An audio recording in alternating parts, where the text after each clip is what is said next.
बंगाल में बीजेपी के एक सांसद और विधायक पर हमला किया गया, जिसके चलते आज दिल्ली में बीजेपी कार्यकर्ताओं की तरफ से विरोध प्रदर्शन किया जा रहा है। हमारे साथ कुछ विधायक और कुछ नेता मौजूद है, कुछ कार्यकर्ता मौजूद है। आइए बात करते हैं। सर, जिस तरीके से हमने कल देखा कि बीजेपी के जो सांसद है या जो विधायक है उन पर जो हमला किया गया बंगाल में, इसके बारे में क्या कहेंगे आप? देखिए, हिंसा किसी भी चीज़ का उपाय नहीं है। हिंसा से कभी कुछ हासिल नहीं होता है। लेकिन ममता बनर्जी जो हैं सिर्फ यही एक रास्ता जानती हैं, इसी से वो सत्ता में आई हैं और इसी से वो सत्ता में बनी रहना चाहती हैं। और चुन चुन करके हमारे कार्यकर्ताओं को, बंगाल में जो भी कार्यकर्ता हैं उनके ऊपर ये हिंसा कर रही हैं। अति तो अब हो गई जब एक सुरक्षित माननीय सांसद के ऊपर उन्होंने हमला कर दिया, और ये एक सीमा है जो उन्होंने लांघ दी है। अब कोई भी भारतीय जनता पार्टी का कार्यकर्ता इस चीज़ को बर्दाश्त नहीं करेगा। सर, आप क्या कहना चाहेंगे?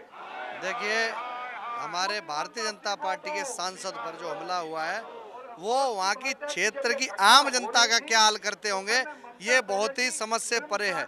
इन्हें केवल और केवल बांग्लादेशी, रोहिंग्या, उन्हें बचाने का कार्य कर रही है ममता दीदी, उन्हें बचाने का कार्य कर रही है। इसीलिए वो हमेशा हिंदुओं का विरोध करती हैं, और वो भी हमारे आदिवासी सांसद आदरणीय मुर्मू जी, जिनको इतनी बुरी तरह से मारा गया, पीटा गया, पत्थरबाजी की गई उनकी गाड़ी पर।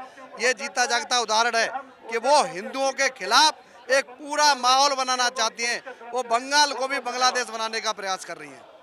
फिर चुनाव आने से पहले जिस तरीके का ये जो विधायक और सांसदों पे हमला करवाया गया, उससे क्या कहेंगे आप? देखिए, ये पहला बार नहीं है। हमेशा जब चुनाव होता है, ममता बनर्जी का यही काम है, इससे पहले इस तरह के अत्याचार शुरू करना। मैं भी बंगाल से बिलोंग करता हूँ, मेरा परिवार भी वहाँ पे, लेकिन कोई सुरक्षित नहीं है।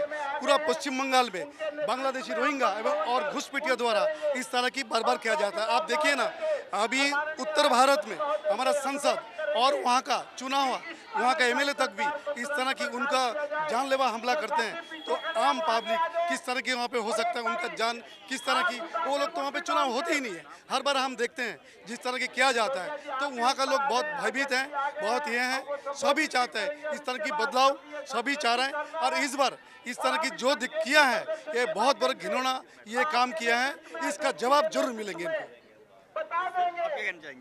हाँ?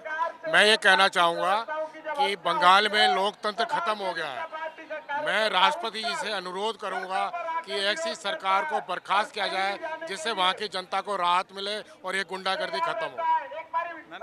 जिस तरीके से बंगाल में हमला किया गया, सांसद हो गए, विधायक हो गए, उस पर आप क्या कहेंगे? मैं ये कहना चाहती हूँ कि ममता जी एक महिला हैं, लेकिन कहते हैं महिला ममतामयी होती है, लेकिन उनके पास कोई ममता नहीं है, सिर्फ नाम की ममता है।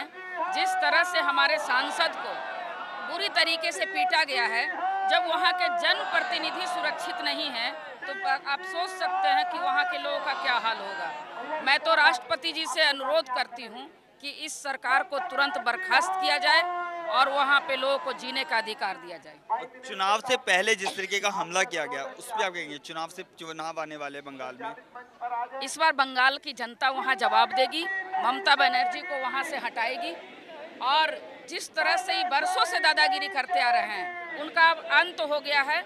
जिस तरह से कहते हैं कि दिया बुझने के पहले फड़फड़ाता है, वो अब फड़फड़ा रही हैं। अब उनका अंत निश्चित है और देश की जनता करेगी। जैसा कि आप देख सकते हैं कि कितनी बड़ी तादाद में यहाँ पे प्रदर्शन किया जा रहा है बीजेपी के कार्यकर्ताओं की तरफ से। यहाँ पे लगातार बीजेपी सरकार की तरफ से लगातार ये जो बंगाल सरकार है उसके खिलाफ प्रदर्शन किया जा रहा है। देखो, बड़े दर्दनीय हादसा है ये। एक सांसद के ऊपर तो उसकी नाक की हड्डी तोड़ी गई, उनका जबड़ा तोड़ा गया। कितनी शर्म की बात है। पहले से ही वहाँ पर इतने बंगाल में ममता जी के राज में अत्याचार हो रहे हैं, भाजपा के कार्यकर्ताओं के घर जला दिए जाते हैं।